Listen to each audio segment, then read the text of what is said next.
El viento helado de marzo de 1944 atravesaba los alambres de púas del Stalag Luft 3 como cuchillos invisibles, creando un silbido fantasmal que se había convertido en la banda sonora constante de la vida en este campo de prisioneros alemán. Ubicado en la región de Silesia, en lo que hoy es Polonia, este complejo de barracones de madera y torres de vigilancia albergaba a más de 10.000 aviadores aliados capturados, hombres que una vez surcaron los cielos europeos sembrando bombas sobre el Tercer Reich y que ahora se encontraban atrapados detrás de una doble valla electrificada, vigilados las 24 horas por guardias armados con ametralladoras. Pero en la mente del escuadrón líder Roger Bushell, un piloto sudafricano de la Real Fuerza Aérea Británica, se gestaba algo que cambiaría para siempre las reglas del juego entre prisioneros y captores. Bushell, conocido entre sus compañeros como Big X, tenía 33 años y una cicatriz que le atravesaba el lado derecho del rostro, recuerdo permanente de su captura en Francia 2 años atrás. Sus ojos azules, que una vez escrutaron horizontes infinitos desde la cabina de su Spitfire, ahora estudiaban cada centímetro del campo con la precisión de un arquitecto y la determinación de un hombre que había perdido demasiado para rendirse. La historia que estaba a punto de desarrollarse no era simplemente otra fuga de prisioneros. Era la culminación de meses de planificación meticulosa, ingeniería improvisada y una coordinación que rivalizaba con cualquier operación militar de la época. Bushell había concebido algo que los alemanes consideraban imposible, una fuga masiva de 600 hombres, un éxodo que vaciaría prácticamente todo el campo norte del Stalag Luft 3 en una sola noche. La operación llevaba un nombre en código tan simple como ambicioso: la Gran Fuga. Para entender la magnitud de lo que Bushell y sus hombres estaban planeando, debemos adentrarnos en la naturaleza única del Stalag Luft 3. Este no era un campo de concentración común, sino una instalación específicamente diseñada para albergar a oficiales aviadores capturados, hombres que, según las convenciones de Ginebra, debían ser tratados con cierto respeto debido a su rango. El comandante del campo, el Oberst Friedrich von Lindenauer-Wildau, era un veterano de la Primera Guerra Mundial que intentaba mantener un equilibrio delicado entre cumplir las órdenes de Berlín y preservar cierta dignidad humana en su administración. Von Lindenauer había elegido cuidadosamente la ubicación del campo. El suelo arenoso de Silesia presentaba desafíos únicos para cualquier intento de fuga subterránea. La arena amarilla contrastaba dramáticamente con la tierra oscura de la superficie, haciendo casi imposible ocultar cualquier excavación. Además, el nivel freático estaba apenas a 9 metros de profundidad, lo que significaba que cualquier túnel tendría que lidiar con filtraciones constantes de agua. Los alemanes habían instalado micrófonos sísmicos alrededor del perímetro, dispositivos capaces de detectar el más mínimo sonido de excavación subterránea. Pero Bushell había estudiado cada una de estas defensas durante meses, y su plan era tan audaz como meticuloso. En lugar de intentar un solo túnel, como habían hecho en fugas anteriores, propuso algo revolucionario: 3 túneles simultáneos, cada uno con un nombre en código tomado del alfabeto fonético militar. Tom saldría desde la barraca 123, Dick desde la 122 y Harry desde la 104. La teoría era simple pero brillante. Si los alemanes descubrían uno o incluso 2 de los túneles, el tercero podría continuar hasta completarse. El reclutamiento para la operación comenzó en el otoño de 1943 y Bushell demostró ser un maestro en la selección de personal. Necesitaban no solo hombres valientes, sino especialistas en una variedad de habilidades que normalmente no se asociarían con una fuga de prisión. Reclutó a ingenieros de minas que entendían la estabilidad estructural de túneles subterráneos, a electricistas capaces de improvisar sistemas de iluminación y ventilación, a carpinteros que podían construir soportes y escaleras con madera recuperada, y a falsificadores cuyo talento artístico se había perfeccionado creando documentos de identidad falsos. Uno de los reclutas más valiosos era el teniente Johnny Bull, un canadiense que había trabajado en las minas de oro de Ontario antes de la guerra.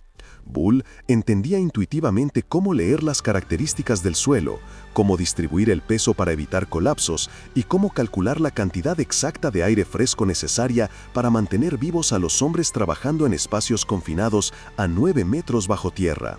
Su experiencia sería crucial para mantener los túneles estructuralmente sanos durante los meses de excavación que se avecinaban. La logística de la operación era abrumadora. Cada túnel necesitaría aproximadamente 200 metros de longitud para alcanzar el bosque más allá del perímetro del campo. Esto significaba mover toneladas de arena amarilla sin que los guardias alemanes notaran nada inusual. Bushel y su equipo desarrollaron un sistema ingenioso.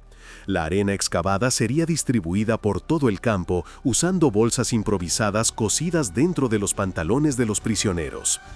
Los pingüinos, como se conocía a estos hombres, caminarían casualmente por el campo mientras liberaban pequeñas cantidades de arena a través de agujeros en sus bolsillos, mezclándola gradualmente con la tierra oscura de la superficie. El teniente coronel Albert Clark, un ingeniero estadounidense capturado después de que su B-17 fuera derribado sobre Francia, se convirtió en el arquitecto jefe del proyecto. Clark había diseñado puentes en civil y entendía los principios de la ingeniería estructural mejor que cualquier otro prisionero en el campo. Bajo su dirección, los túneles no serían simples agujeros en la tierra, sino verdaderas obras de ingeniería subterránea, completas con sistemas de ventilación, iluminación eléctrica improvisada y vías de madera para transportar la arena excavada en carritos construidos con latas de leche en polvo de la Cruz Roja. La construcción comenzó en abril de 1943 y desde el primer día quedó claro que esta operación superaría cualquier intento de fuga anterior en complejidad y escala. Los turnos de trabajo se organizaron las 24 horas del día, con equipos de excavadores trabajando en periodos de 4 horas antes de ser relevados. El aire en los túneles era sofocante y cargado de humedad, y más de un hombre tuvo que ser sacado inconsciente después de desmayarse por falta de oxígeno. Para resolver el problema de la ventilación, Clark diseñó un sistema de bombeo de aire usando bolsas de kit improvisadas conectadas a tuberías hechas con latas de leche Klim. Un prisionero se sentaría en la entrada del túnel bombeando aire fresco hacia abajo, mientras otro hombre, en el extremo opuesto, bombeaba el aire viciado hacia arriba. Era un trabajo agotador que requería coordinación perfecta, pero mantenía los niveles de oxígeno lo suficientemente altos para permitir el trabajo continuo. La iluminación presentaba otro desafío técnico considerable. El sargento de vuelo Lawrence Williams, un electricista de Liverpool, logró desviar electricidad del sistema principal del campo, creando conexiones clandestinas que los alemanes nunca detectaron. Pequeñas bombillas, robadas de las barracas durante las inspecciones de rutina, iluminaban los túneles con una luz amarillenta que creaba sombras danzantes en las paredes de arena húmeda. Mientras los equipos de excavación trabajaban incansablemente bajo tierra, otros grupos se dedicaban a los aspectos igualmente cruciales de la operación en la superficie. El teniente Tony Pengelly, un artista británico que había estudiado en la Escuela de Bellas Artes de Londres antes de la guerra, dirigía el departamento de falsificación más sofisticado que jamás había operado dentro de un campo de prisioneros. Pengelly y su equipo producían documentos de identidad alemanes, pases de trabajo y permisos de viaje con una precisión que habría impresionado a los propios burócratas nazis. Para crear estos documentos necesitaban materiales que oficialmente no existían en el campo. El papel se obtenía desmontando libros de la biblioteca del campo, página por página, hasta obtener hojas en blanco suficientes. La tinta se fabricaba mezclando betún de zapatos con agua y otros químicos improvisados. Los sellos oficiales se tallaban en jabón usando cuchillos de mesa afilados hasta convertirlos en herramientas de grabado de precisión quirúrgica. Pero quizás el aspecto más impresionante del departamento de Pengelly era la atención al detalle en la reproducción de documentos alemanes. Cada sello, cada firma, cada marca de agua era estudiada y replicada con una precisión obsesiva. Los falsificadores habían conseguido ejemplos originales de documentos alemanes sobornando a guardias con cigarrillos y chocolate de la Cruz Roja, y estos servían como plantillas para crear copias que eran prácticamente indistinguibles de los originales. Paralelamente, otro equipo trabajaba en la creación de ropa civil que permitiera a los fugitivos mezclarse con la población alemana una vez fuera del campo. El sargento Tommy Guest, un sastre de Manchester, dirigía una operación de confección clandestina que transformaba uniformes militares en trajes civiles convincentes. Guest había desarrollado técnicas para teñir la tela usando café, té y otros materiales disponibles en el campo, creando tonos que imitaban la ropa de trabajo alemana de la época. La transformación de un uniforme de la RAF en un traje civil requería habilidades que iban más allá de la simple costura. Guest tenía que alterar completamente el corte y el estilo de las prendas, eliminando cualquier característica que pudiera identificarlas como uniformes militares. Los botones militares se reemplazaban con botones civiles tallados en madera o hueso, y las insignias se removían cuidadosamente sin dejar rastros de su existencia anterior. Mientras estos preparativos continuaban en la superficie, el trabajo en los túneles progresaba con una determinación que rayaba en la obsesión. Tom fue el primero en comenzar, y para agosto de 1943 había alcanzado una longitud considerable. Pero el 8 de septiembre, la pesadilla que todos temían se hizo realidad. Los alemanes descubrieron Tom durante una inspección rutinaria. La entrada había sido cuidadosamente camuflada bajo una estufa en la barraca 123, pero un guardia particularmente observador notó que el suelo sonaba hueco cuando caminaba sobre él. El descubrimiento de Tom fue un golpe devastador para la moral de los conspiradores, pero Bushell demostró por qué era el líder natural de la operación. En lugar de cancelar el proyecto o caer en la desesperación, reunió a sus hombres esa misma noche y les recordó que habían planeado exactamente para esta contingencia. Dick y Harry continuarían, y la fuga masiva seguía siendo posible. Sin embargo, el descubrimiento de Tom había puesto a los alemanes en alerta máxima. Von Lindeiner ordenó inspecciones más frecuentes y minuciosas, y los guardias comenzaron a prestar atención especial a cualquier actividad inusual en las barracas. Los micrófonos sísmicos se recalibraron y se instalaron dispositivos adicionales alrededor del perímetro. La presión sobre los conspiradores se intensificó dramáticamente.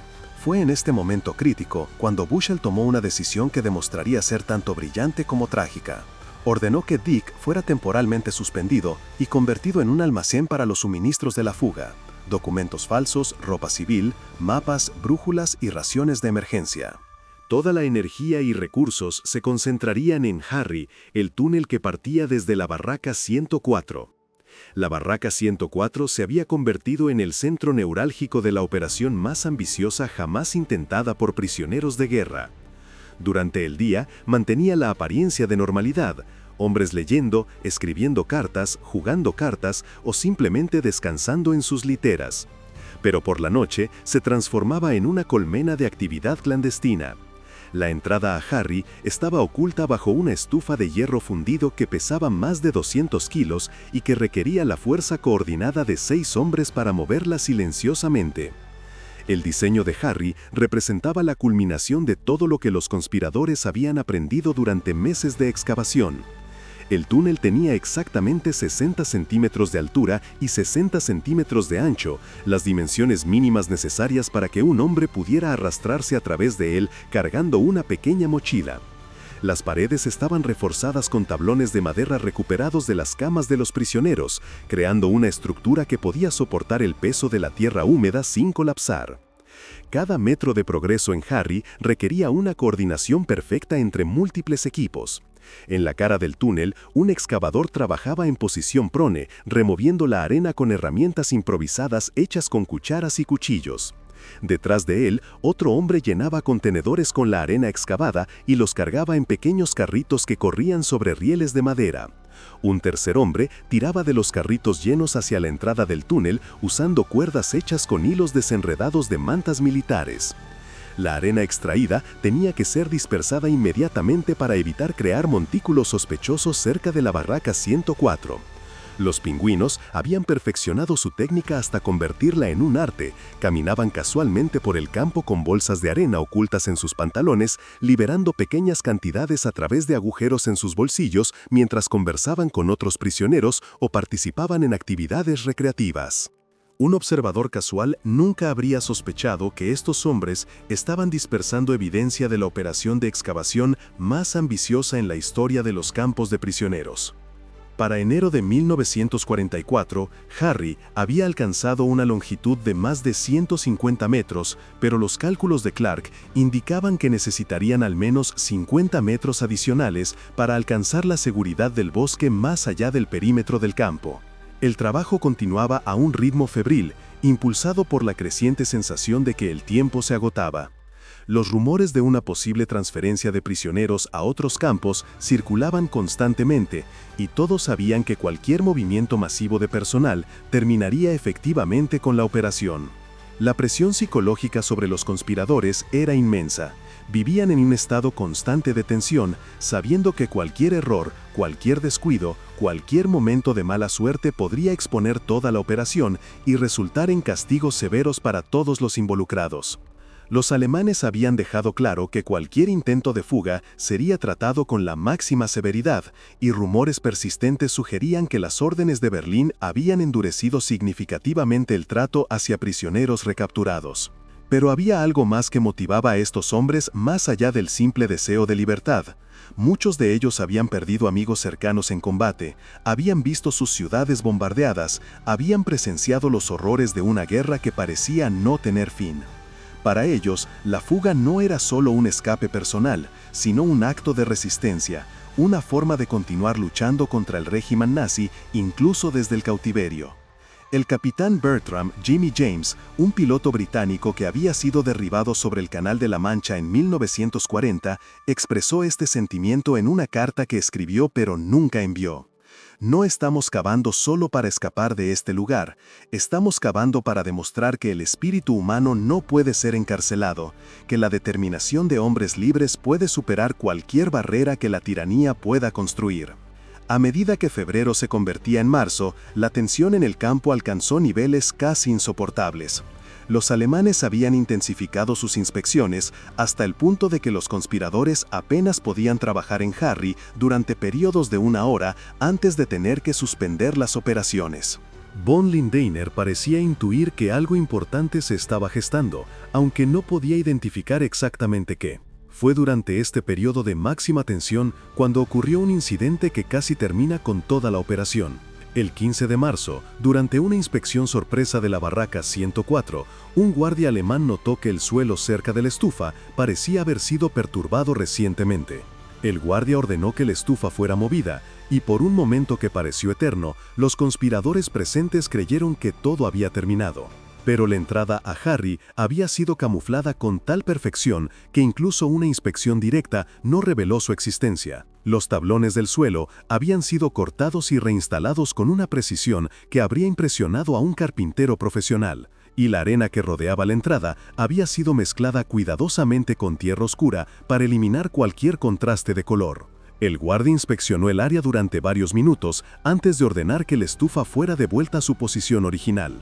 Este incidente sirvió como una llamada de atención brutal sobre cuán cerca estaban del descubrimiento.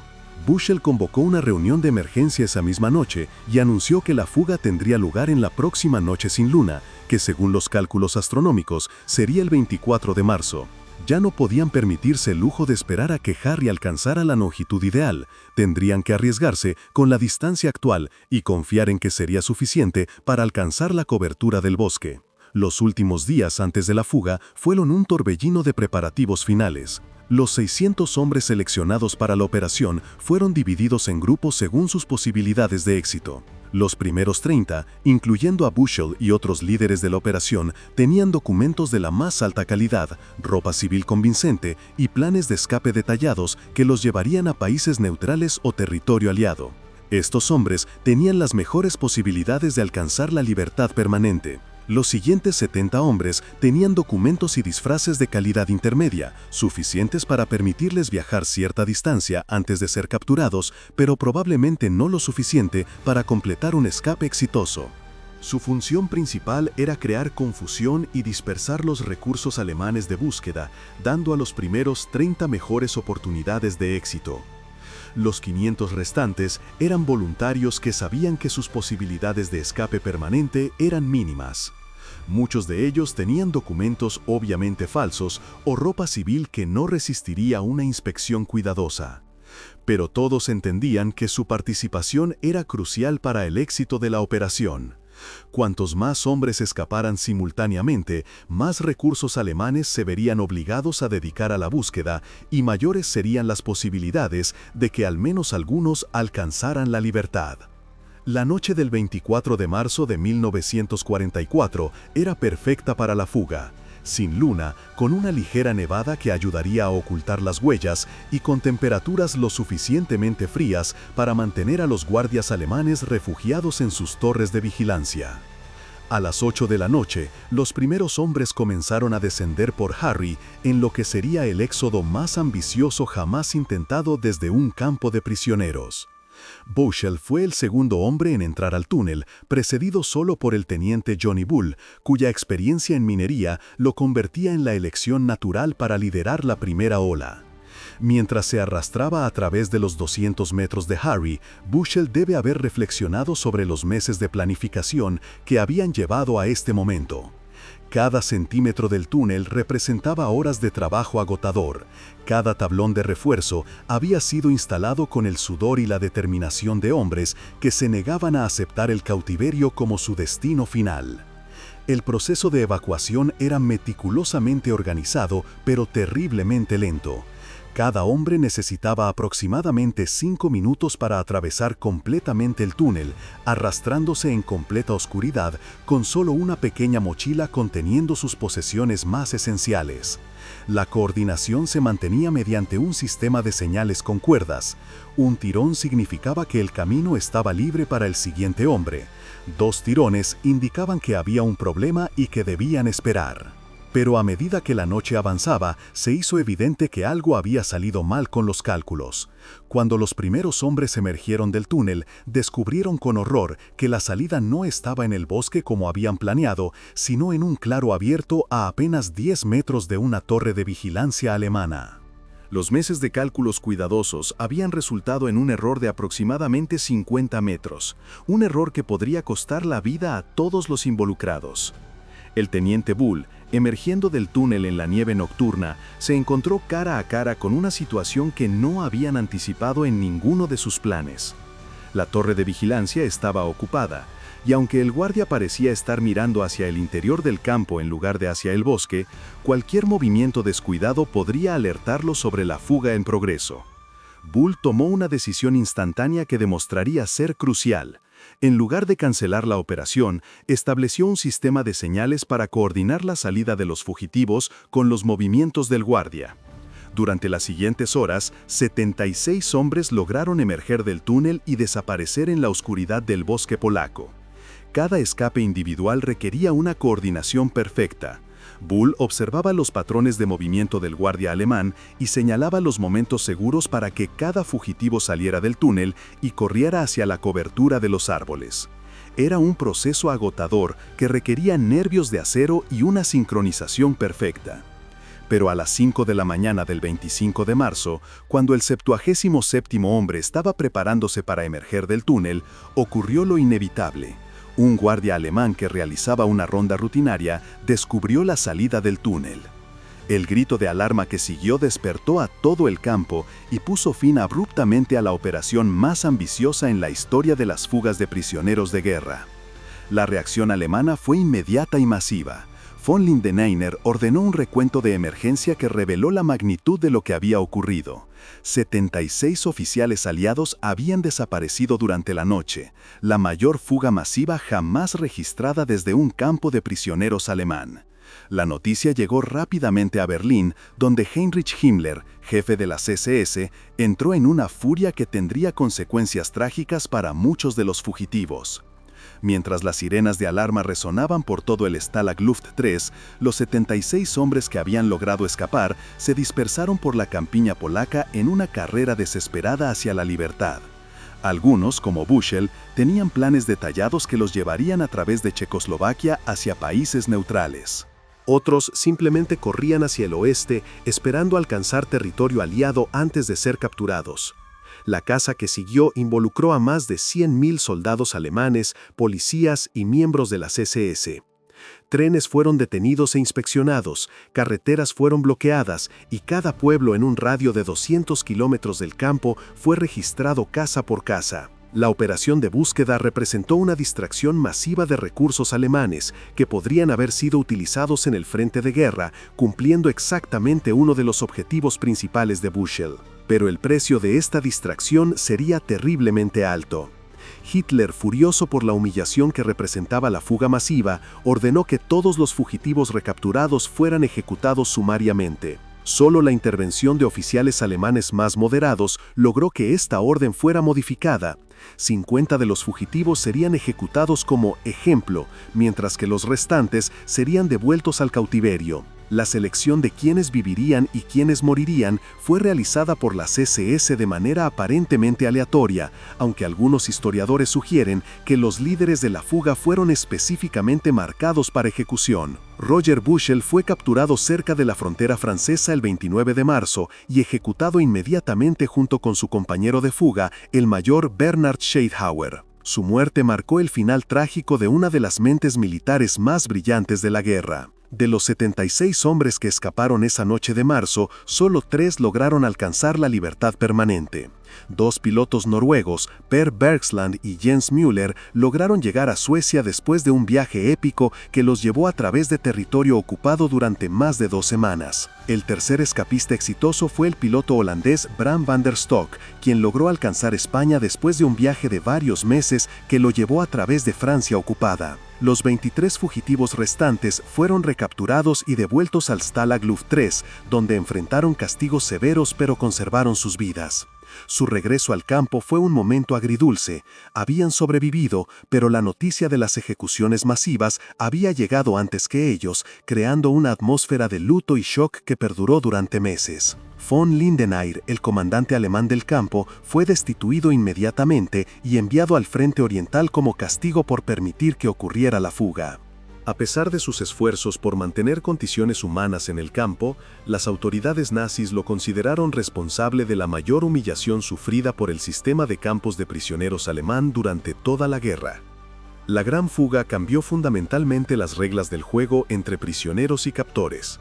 Las autoridades alemanas, traumatizadas por la magnitud de la operación, implementaron medidas de seguridad mucho más estrictas en todos los campos de prisioneros. Las inspecciones se volvieron más frecuentes y minuciosas, los sistemas de vigilancia fueron mejorados y cualquier actividad sospechosa era investigada inmediatamente.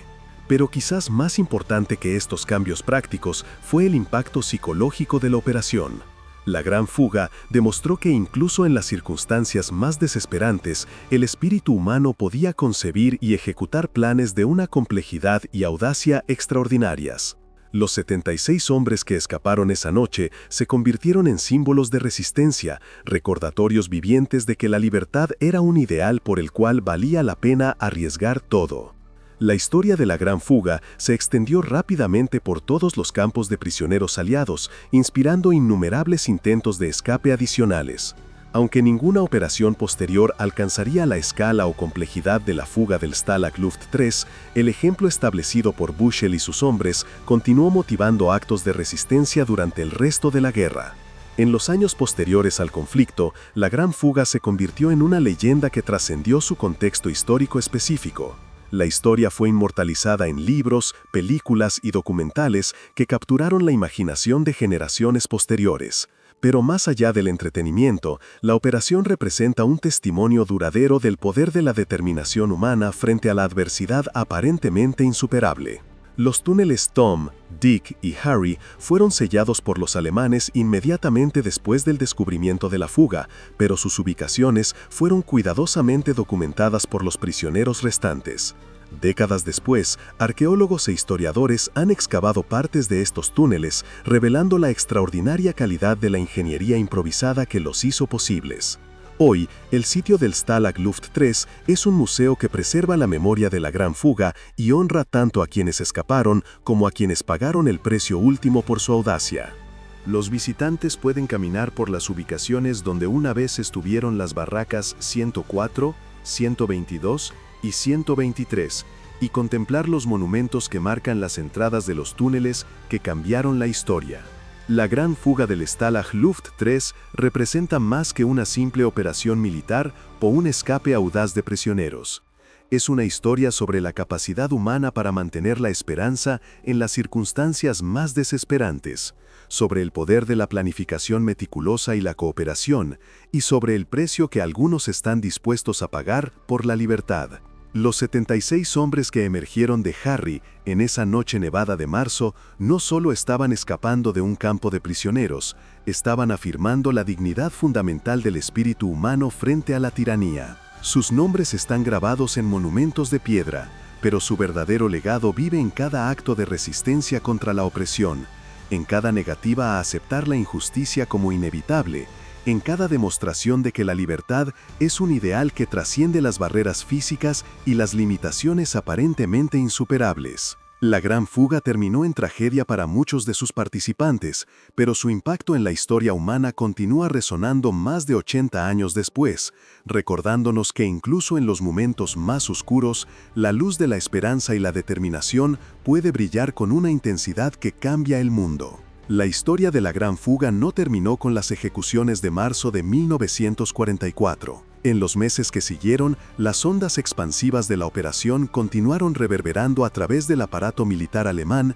y los campos de prisioneros aliados por toda Europa. El impacto psicológico de lo que 76 hombres habían logrado en una sola noche cambió fundamentalmente la dinámica entre captores y cautivos, estableciendo precedentes que influirían en el tratamiento de prisioneros de guerra durante el resto del conflicto. En el Stalag Luft 3, los días posteriores a la fuga estuvieron marcados por una tensión palpable que se extendía como una niebla invisible sobre todo el campo. Los prisioneros restantes vivían en un estado de incertidumbre constante, sabiendo que sus compañeros estaban siendo cazados por toda Europa ocupada, pero sin información sobre su destino.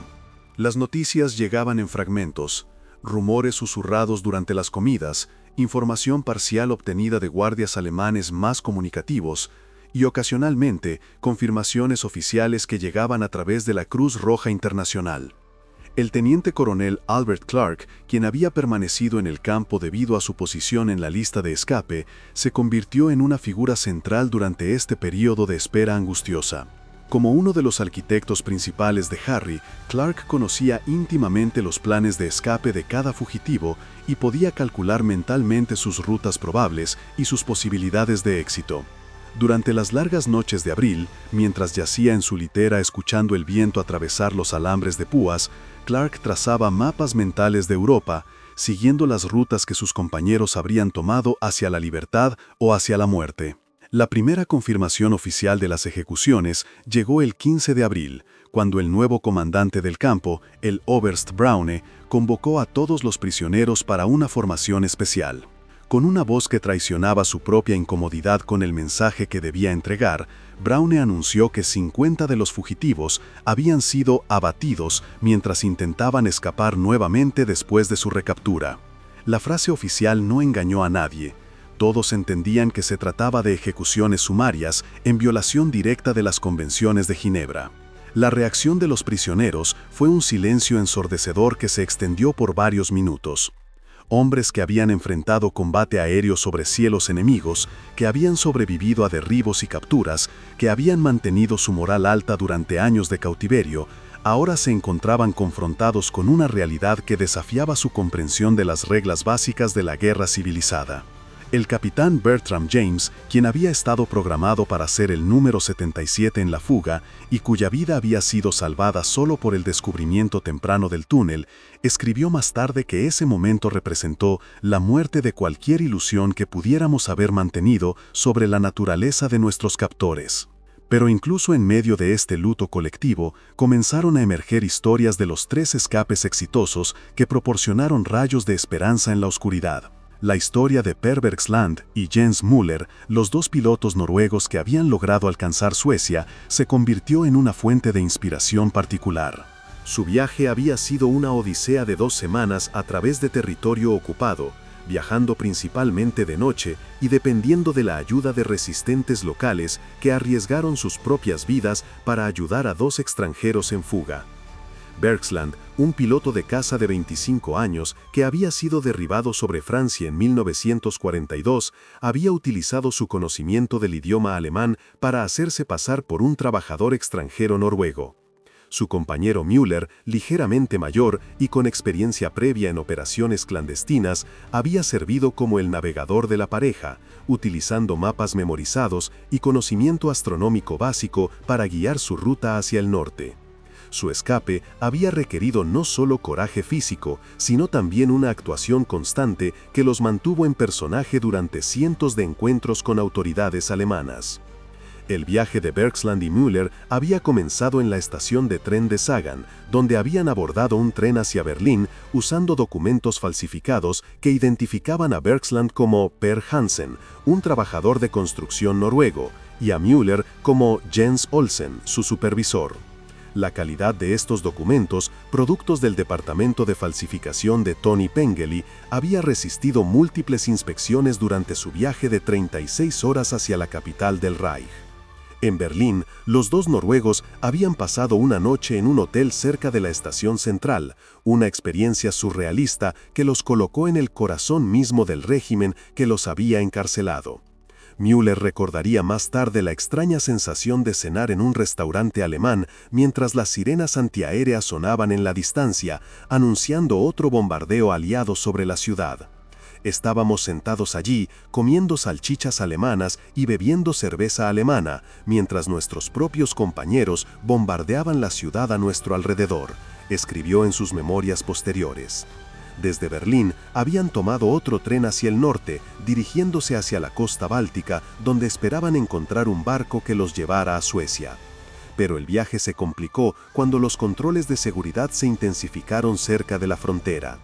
En la ciudad portuaria de Flensburg fueron detenidos por la Gestapo durante una inspección rutinaria de documentos que se prolongó durante varias horas tensas. La supervivencia de Bergstrand y Müller durante este interrogatorio dependió de su preparación meticulosa y su capacidad para mantener la calma bajo presión extrema. Habían memorizado historias detalladas sobre sus supuestos trabajos en Noruega, incluyendo nombres de supervisores, direcciones de proyectos de construcción y detalles técnicos sobre procedimientos de trabajo que solo un trabajador genuino conocería. Cuando el oficial de la Gestapo preguntó sobre técnicas específicas de construcción en clima frío, Bergstrand pudo responder con la autoridad de alguien que realmente había trabajado en esas condiciones antes de la guerra. Finalmente, liberados después de 6 horas de interrogatorio, los dos noruegos lograron abordar un ferry hacia Suecia en las primeras horas del 9 de abril. Mientras el barco se alejaba de la costa alemana, ambos hombres experimentaron una mezcla de alivio, incredulidad y dolor por los compañeros que habían sido menos afortunados. Su llegada a territorio neutral marcó el final de una de las fugas más exitosas de la guerra, pero también el comienzo de una nueva fase de servicio militar que los llevaría de vuelta al combate activo. La historia del tercer escapista exitoso, el piloto holandés Bram van der Stok, fue aún más extraordinaria en su duración y complejidad. Van der Stok, un médico convertido en piloto, que había sido capturado después de que su Spitfire fuera derribado sobre Francia, había elegido una ruta mucho más arriesgada que llevaba hacia el sur, a través de Checoslovaquia y Francia ocupada, con el objetivo final de alcanzar España. El viaje de Van der Stok duró más de 5 meses y lo llevó a través de algunos de los territorios más peligrosos de la Europa ocupada. Su supervivencia dependió de una red de resistentes que arriesgaron todo para ayudar a un extranjero cuya única credencial era su determinación de continuar luchando contra el régimen nazi. En Checoslovaquia, fue escondido por una familia de granjeros durante 3 semanas mientras las autoridades alemanas realizaban búsquedas casa por casa en la región. Su paso por Francia ocupada requirió una reinvención completa de su identidad. Con la ayuda de la resistencia francesa, Van der Stok se convirtió en Henri Labrosse, un trabajador agrícola belga que viajaba hacia el sur en busca de trabajo estacional. Esta nueva identidad requería no solo documentos convincentes, sino también un conocimiento funcional del francés y una comprensión de las condiciones locales que solo se podía obtener a través de una inmersión completa en la vida clandestina francesa. Durante su tiempo en Francia, Van der Stok participó activamente en operaciones de resistencia, utilizando su entrenamiento médico para tratar a resistentes heridos y su experiencia militar para ayudar en la planificación de sabotajes contra instalaciones alemanas. Esta participación en la resistencia francesa representó una evolución natural de su escape. Ya no era simplemente un prisionero fugitivo, sino un combatiente activo que había encontrado una nueva forma de contribuir al esfuerzo de guerra aliado. El cruce de los Pirineos hacia España fue quizás la parte más peligrosa de todo su viaje. Van der Stok se unió a un grupo de refugiados judíos y resistentes franceses que intentaban alcanzar territorio neutral, una travesía nocturna a través de montañas nevadas que cobró la vida de 2 miembros del grupo debido a la exposición y el agotamiento. Van der Stock utilizó sus habilidades médicas para mantener vivos a los supervivientes durante la marcha de 3 días que finalmente los llevó a territorio español. Su llegada a España no marcó el final de sus dificultades. Las autoridades españolas, oficialmente neutrales pero simpatizantes del Eje, inicialmente lo detuvieron en un campo de internamiento, donde las condiciones eran apenas mejores que las de un campo de prisioneros alemán. Solo después de semanas de negociaciones diplomáticas, Van der Stock fue liberado y trasladado a Gibraltar, desde donde finalmente pudo regresar a Inglaterra y reincorporarse al servicio activo. Mientras estas historias de escape exitoso proporcionaban inspiración a los prisioneros restantes en el Stalag Luft 3, la realidad diaria del campo había cambiado dramáticamente. Las nuevas medidas de seguridad implementadas después de la fuga eran tan estrictas que hacían prácticamente imposible cualquier intento futuro de escape masivo.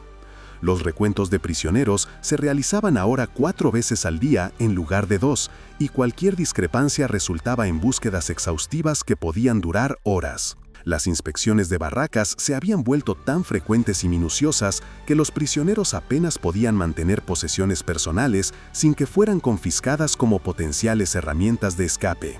Los alemanes habían instalado detectores sísmicos adicionales y habían comenzado a utilizar perros entrenados específicamente para detectar túneles subterráneos. Cada metro cuadrado del campo era inspeccionado regularmente con varillas de metal que podían detectar espacios huecos bajo tierra. Pero quizás el cambio más significativo fue psicológico. Los guardias alemanes, muchos de los cuales habían desarrollado relaciones relativamente cordiales con los prisioneros durante los años anteriores, ahora los trataban con una suspicacia constante que envenenaba todas las interacciones. La confianza mutua que había existido previamente, basada en el respeto por las convenciones de Ginebra y el reconocimiento de la humanidad compartida incluso en tiempos de guerra, había sido reemplazada por una atmósfera de vigilancia constante y hostilidad apenas contenida. El impacto de la Gran Fuga se extendió mucho más allá de las fronteras del Stalag Luft 3. En campos de prisioneros por toda Europa, las autoridades alemanas implementaron medidas de seguridad similares, y los prisioneros aliados encontraron que sus condiciones de vida se habían deteriorado significativamente. Pero paradójicamente, la historia de la fuga también sirvió como una fuente de inspiración que motivó innumerables intentos de escape adicionales, aunque ninguno alcanzaría la escala o complejidad de la operación original. En el Oflag 4C, el campo que albergaba a oficiales aliados en Colditz, los prisioneros comenzaron inmediatamente a planificar su propia fuga masiva, inspirada en los métodos desarrollados en el Stalag Luft 3. Aunque las condiciones en Colditz eran diferentes, los principios básicos de organización, especialización y coordinación establecidos por Bushel y su equipo proporcionaron un modelo que podía adaptarse a diferentes circunstancias. El teniente coronel David Stirling, fundador del SAS británico y prisionero en Colditz, escribió en una carta contrabandeada que la operación del Stalag Luft 3 ha demostrado que ninguna prisión es verdaderamente escape-proof cuando se enfrenta a la determinación organizada y la planificación meticulosa. Los alemanes pueden haber ganado esta batalla, pero han perdido la guerra psicológica. Cada prisionero aliado en Europa ahora sabe que la libertad es posible. Esta guerra psicológica se manifestó de maneras que los alemanes no habían anticipado. Los recursos dedicados a la seguridad de los campos de prisioneros se multiplicaron exponencialmente después de la Gran Fuga, desviando personal y materiales que podrían haber sido utilizados en el frente de combate.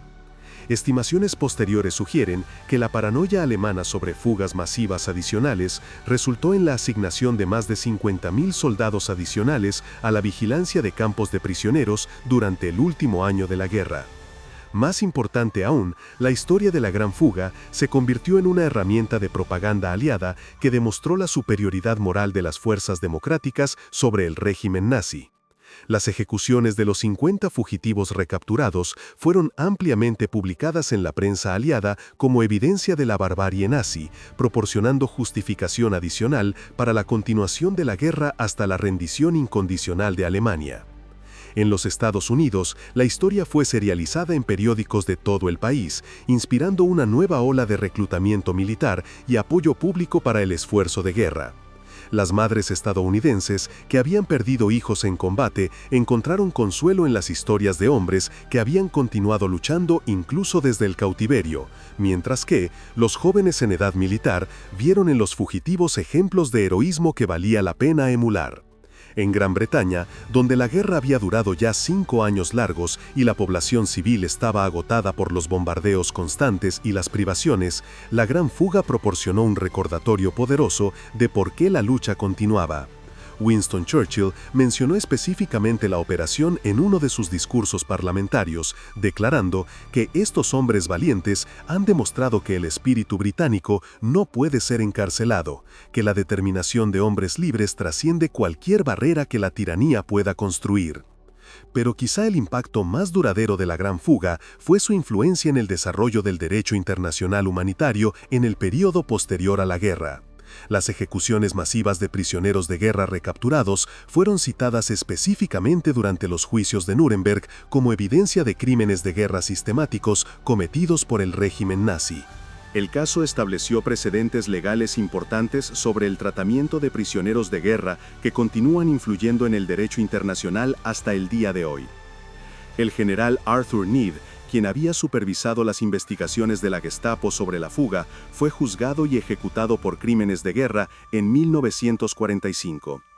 Durante su juicio, testimonios detallados sobre las ejecuciones de los fugitivos revelaron la naturaleza sistemática y premeditada de las violaciones alemanas a las convenciones de Ginebra, proporcionando evidencia crucial para el establecimiento de nuevos estándares internacionales sobre el tratamiento de prisioneros.